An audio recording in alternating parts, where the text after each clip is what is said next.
wanted to real quickly run through these samples we're going to be sending you, kind of explain what we've done. One of these is really outside the box, but hopefully I can make this make sense. So what we have done is we've got about 8 or 10 yards of chain in here that we've gapped, and I'll let Tammy kind of walk in where you can sort of see this gap.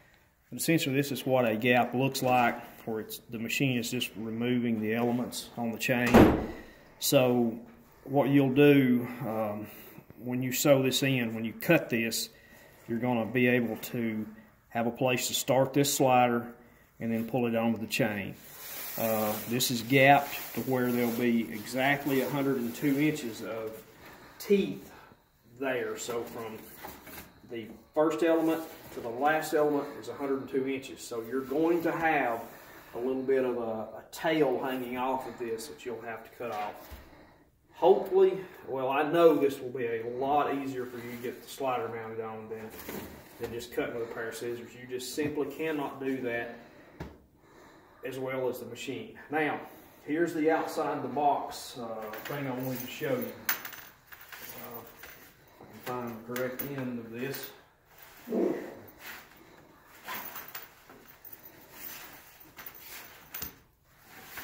Okay, so what I've done, we have basically done the same thing here. We have gapped this chain and we have mounted this slider. Okay, so I know you cannot sew this with a double needle machine with a slider parked on this chain. You just simply cannot do it.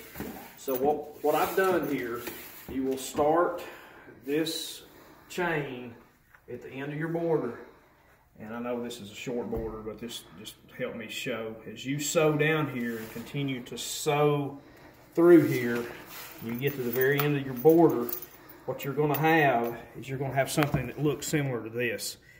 This tail is going to be longer than your border.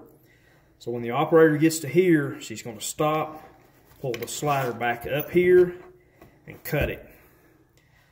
So let me know what you think about that. That's something we could do in-house for you here.